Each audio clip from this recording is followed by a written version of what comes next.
Dan sesi pembelajaran dalam talian masih lagi diteruskan sehingga kepada satu pengumuman yang akan diumumkan kelak. Betul. Dan hari ini kita nak bercerita tentang kaedah pembelajaran secara dalam talian. Pastinya mekanisme ini disebut-sebut sepanjang tahun ini. Jadi kita bersama dengan tetamu kita hari ini, Dr. Muhammad Nazri Abdul Rahman, merupakan pensyarah kanan Fakulti Pendidikan dari Universiti Malaya. Terima kasih Doktor bersama dengan kami. Saya rasa Doktor terlibat secara langsung pastinya dalam pembelajaran dalam talian ini. Ya, dalam talian sepenuhnya.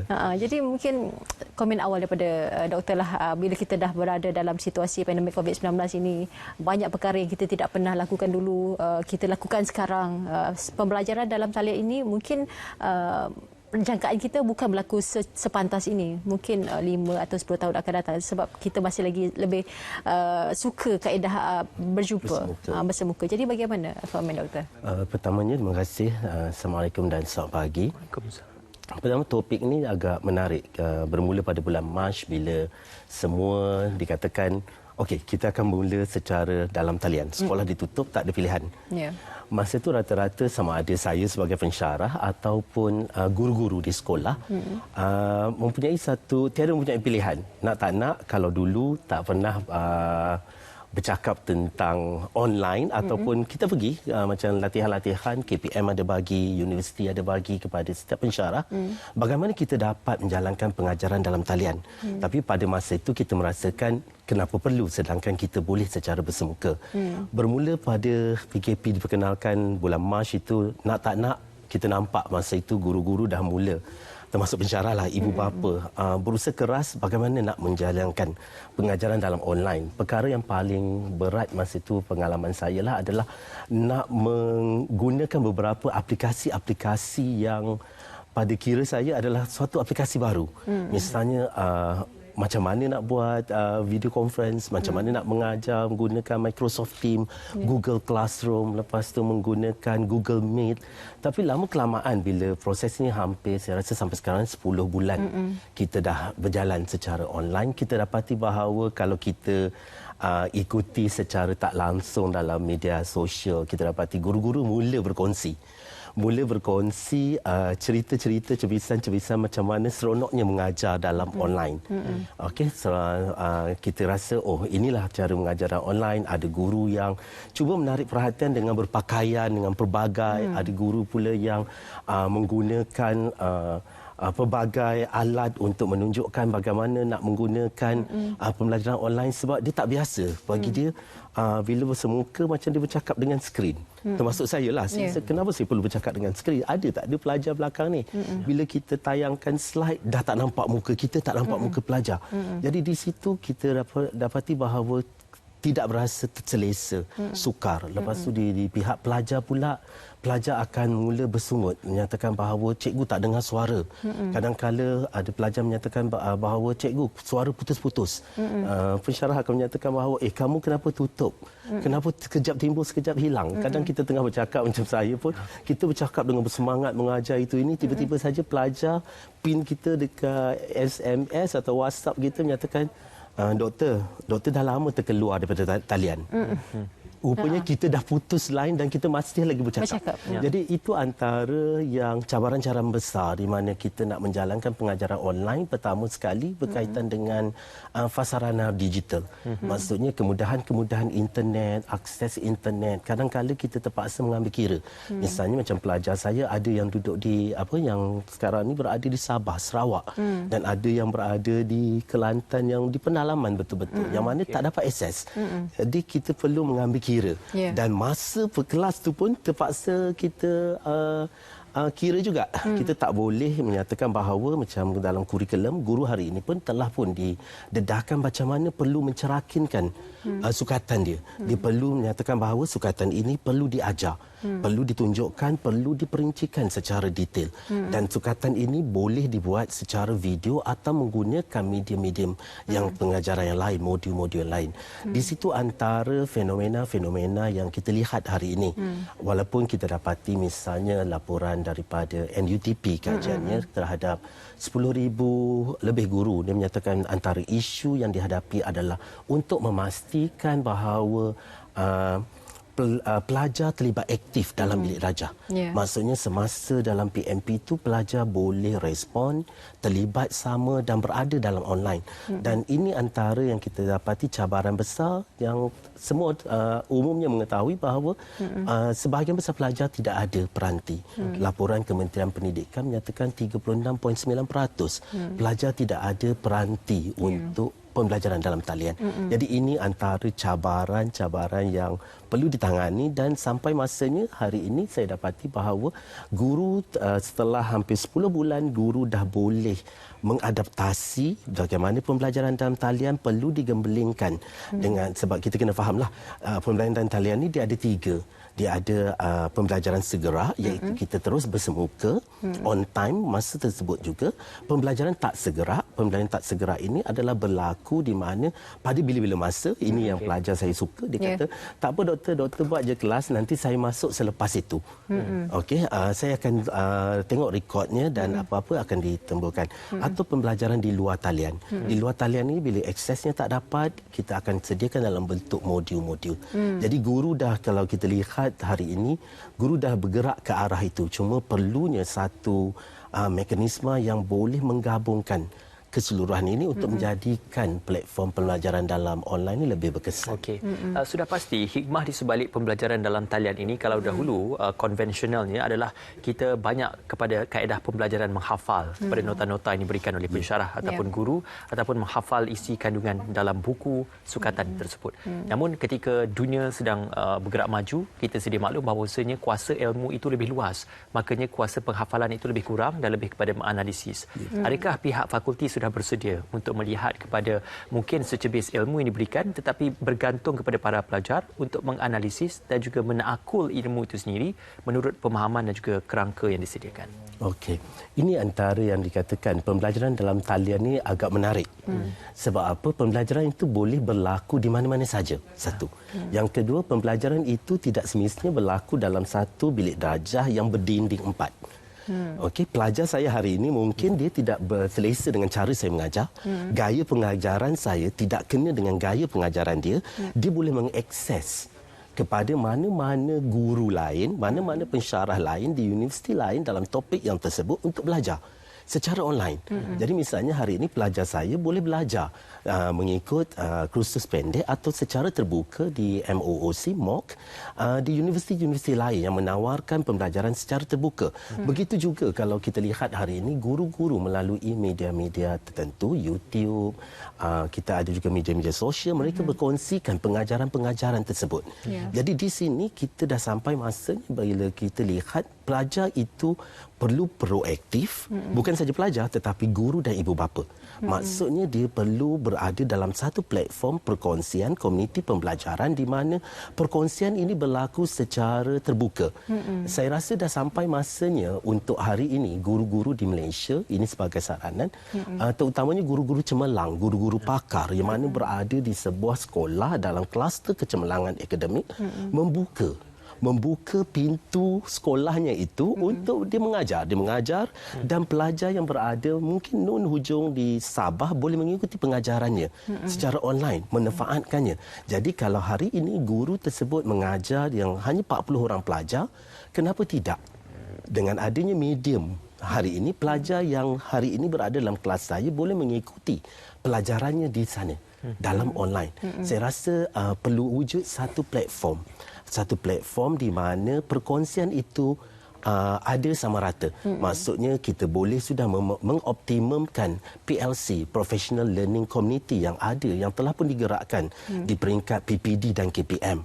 SIC Plus juga ada. Jadi platform-platform ini di mana kepakaran-kepakaran guru bagi bidang-bidang tertentu ini dikongsikan. Dan kata orang guru pakar ini sebelum soalan itu diajukan kepadanya, dia dah tahu di mana soalan itu akan ditanya dan guru itu akan terus menjawab dan bercerita dalam topik tersebut semasa dia mengajar online. Inilah hebatnya guru tersebut. Jadi persoalan yang ditanyakan tadi itu adalah pelajar tersebut secara tidak langsung boleh belajar dan boleh meneroka. Dan usaha cikgu tersebut juga adalah hari ini cikgu itu tidak semestinya nak suruh pelajar saya, misalnya saya lah. Saya ambil contoh saya, tidak semestinya saya kata kamu mesti ikut saya punya kelas.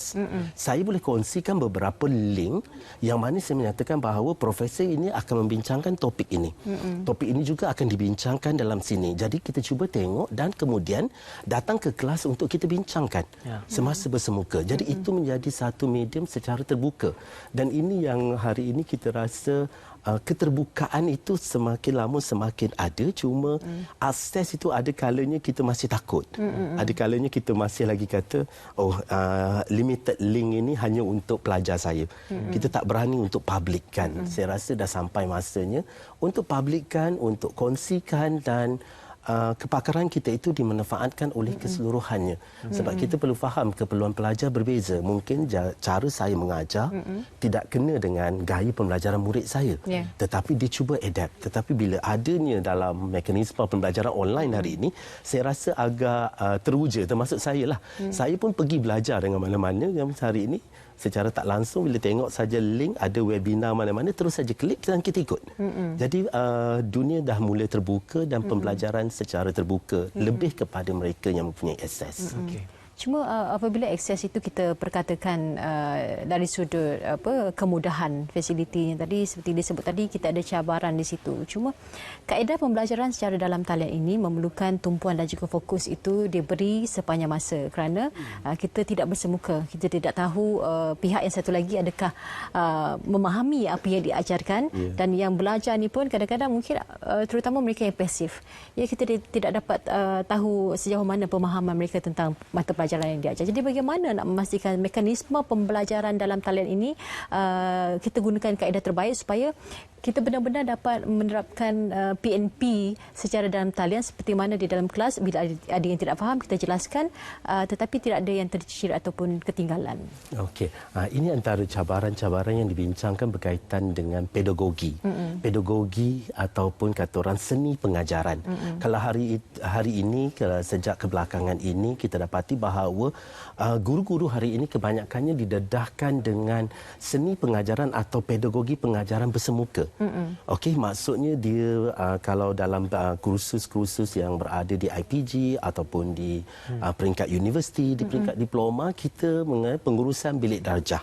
Bagaimana kita menguruskan pengajaran dalam satu bilik darjah secara fizikal. Dah sampai masanya apa usaha yang telah digerakkan oleh pihak Kesatuan Guru NUTP bersama sekumpulan pakar, mereka memperkenalkan pedagogi penjarakan fizikal, di mana dia memperkenalkan bagaimana nak mengajar pedagogi di dalam talian. Dia ada seni yang berbeza. Ada kalanya kita kena faham bahawa tidak semestinya dalam 1 jam pengajaran kita itu kita perlu memastikan bahawa pelajar perlu buka videonya. Ini akan melibatkan data dia. Okey, tetapi kita kena ada seninya pada masa ketika tertentu kita akan point pelajar tersebut. Kita nak tengok dia ada tak ada di belakang sekali-sekala. Kemudian ada lagi satu seni dalam pengajaran fizikal ni, kita jangan left grup itu lebih awal. Kita jangan tinggalkan bilik darjah online kita itu paling awal. Sebaliknya kita menjadi orang terakhir. Kerana di situ kita akan lihat beberapa pelajar yang masih online. Kita akan nampak pelajar ni masih online dan masa itu cuba panggil. Dia tidak berada di belakang itu. Dan ini dikatakan beberapa pedagogi ini perlu diperkenalkan atau bagaimana nak mengajar dalam talian ini, seninya itu perlu diperkenalkan. Dan kita tidak lagi boleh interaksi sehala. Saya ambil contoh dari saya sendiri. Pelajar saya cakap, doktor, kalau sekadar doktor bercakap macam ni, saya boleh tonton nanti. Doktor rekod saja pengajaran, nanti saya tonton pada masa bila saya nak tonton, bila saya baca topik tersebut tak faham. Jadi di situ timbul kepada saya bahawa ini bukan cara pengajaran dalam talian yang tepat. Pengajaran dalam talian yang tepat adalah kita perlu untuk memastikan mungkin dalam bentuk perbincangan dua hala. Kita ada di sana kalau guna Google Classroom, kita ada dia punya whiteboard. Kalau kita guna Microsoft Teams, dia ada whiteboard atau kertas mahjong dalam tu yang boleh diconteng-conteng. Begitu juga dengan Google Meet, dia ada di sana Jamboard, yang mana pelajar boleh menconteng dan kita boleh melihat apa yang dibincangkan. Dan di situlah interaksi yang berada dan bermakna kepada pelajar. Dia masuk kelas, dia boleh kemukakan soalan, dia boleh bincang berbanding dengan dia menonton sahaja. Sebab pelajar saya cakap, doktor sama je saya tengok doktor bercakap dalam kelas dengan slide itu dengan saya menonton sekarang atau saya menonton selepas itu. Ya. Secara tak segera. Jadi dah sampai masanya pedagogi ini diterapkan balik. Kemahiran ini diperkenalkan dan didedahkan bagaimana kita nak memahirkan pengajaran dalam talian, terutamanya kompetensi menggunakan aplikasi-aplikasi tertentu. Ini yang kita cabaran besar kepada guru sebenarnya, termasuk pensyarah. Melihatkan kepada trend generasi strawberry yang kita katakan ini, kaedah mereka ini lebih kepada kaedah untuk mempertikaikan sesuatu perkara, bukan saja lebih kepada menerima kepada sesuatu perkara itu. Bagaimana dalam hal ini para pihak fakulti melihat kepada kaedah-kaedah yang diterima oleh generasi sekarang yang lebih suka untuk argue atau mempertikaikan atau berbahas tentang sesuatu walaupun diakui perkara itu benar tetapi masih ingin mencari lakuna ataupun salah laku dan juga kelompongan di sebalik itu. Apa persediaan yang dilakukan oleh pihak fakulti? Okey, ini menarik sebab kita dapati bahawa pelajar kita ni dia satu saja. Dia akan melihat di mana kelompongan itu berlaku, dia akan menjadi alasan untuk dia menidakkan sesuatu. Okey, kadang pensyarah masuk lewat. Kita kalau ni dia adalah dalam dia punya tweet dia tu menyatakan bahawa kami juga ada masa, kami juga ada data kami sendiri. Jadi di situ kita melihat bahawa pengajaran kalau 3 jam dalam online tidak semestinya 3 jam di kelas fizikal, tidak semestinya di online 3 jam. Sebaliknya kita perlu menggunakan pelbagai medium pembelajaran yang mungkin boleh digunakan atau yang perlu digunakan terlebih dahulu oleh pensyarah, kemudian dibawa dalam bentuk dalam kelas online dalam perbincangan projek. Misalnya saya mengambil contoh topik, saya mengajar pendidikan awal kanak-kanak. Pendidikan awal kanak-kanak. Jadi topik yang biasa dibincangkan adalah bagaimana kita melihat bahawa tabu ataupun pantang larang itu mempengaruhi tumbesaran anak-anak yang dalam ibu mengandung. Jadi kita minta dia pergi explore sendiri. Okey, dia pergi buat sendiri video pendek. Video pendek yang dia temu bual sendiri. Betul tak betul benda ini saintifik atau tidak. Lepas itu dalam masa video 2 minit dia akan bentangkan.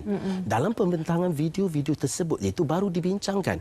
Dan kita dapati bahawa mereka ini lebih kreatif daripada kita. Dia menyatakan bahawa doktor, saya dapati bahawa satu isu besar adalah kalau kahwin campur, macam mana nak ikut adat resam yang ini dengan yang ini? Kan, misalnya dia daripada Arab, kemudian isterinya adalah Cina. Kemudian dia kata bila berkahwin, dia kata dah jadi konflik. Jadi bagaimana saya rasa dengan tumbesaran anak tersebut dalam kandungan, kepercayaan dia anuti, betul tak betul? Dari situ mereka akan mula argue. Jadi project base itu sangat penting. Maksudnya guru terpaksa menggunakan satu medium pentafsiran, penilaian yang baru, kemudian cara penyampaian yang berbeza. Maksudnya lebih kepada projek, biarkan pelajar itu meluahkan apa saja yang dia nak sampaikan, kerana kadang-kala apa yang kita sampaikan tu dia tak nak dengar sebab dia dah tahu. Sebab dia dah mula menapis apa yang dia nak dengar. Sebab yang ni saya dah tahu, kenapa perlu tahu, saya nak tahu yang tak tahu. Jadi dari situ pembelajaran akan berlaku, dan itu yang dikatakan bahawa bila mereka nak buat yang ini, nak buat yang ini, pensyarah atau guru ni kena bijak. Kadang-kala pelajar tak nak masuk, kita kena tengok baliklah. Pelajar saya pun kadang-kala tak nak masuk macam saya kata tadilah. Dia akan tanya balik pada saya, hari ini doktor nak buat perbincangan ke doktor nak jelaskan saja? Jadi kita kena perbagaikan dalam minit-minit pengajaran kita itu, sebab dia tanya begitu kerana dia kata topik ini saya dah faham, cuma saya tak tahu yang bahagian-bahagian ini saja. Dan kita terpaksa terbuka, macam saya terbuka kerana saya faham pelajar saya mengalami kekangan data. Kalau dia nak berada 2 jam dalam kelas saya, berapa banyak data yang dia perlu? Kalau dalam tu ada 3 kelas atau 21 kredit, berapa data dia? Dan dia pula perlu berada di luar kawasan rumahnya kerana nak mencari line. Jadi saya perlu consider benda-benda ini, dan saya kata okey, saya akan buat yang ini. Jadi kita kena rancang pengajaran kita dalam talian, kena bagi tahu pelajar. Okey. Satu perkongsian yang baik juga. Sebenarnya secara kesimpulan, walaupun kaedah itu berubah tetapi adab berguru itu tetap sama. Terus menghormati guru dan juga pihak pensyarah. Terima kasih diucapkan kepada Dr. Muhammad Nazri Abdul Rahman, Pensyarah Kanan Fakulti Pendidikan Universiti Malaya, kerana berkongsikan tentang kami mekanisme terbaik pembelajaran secara dalam talian.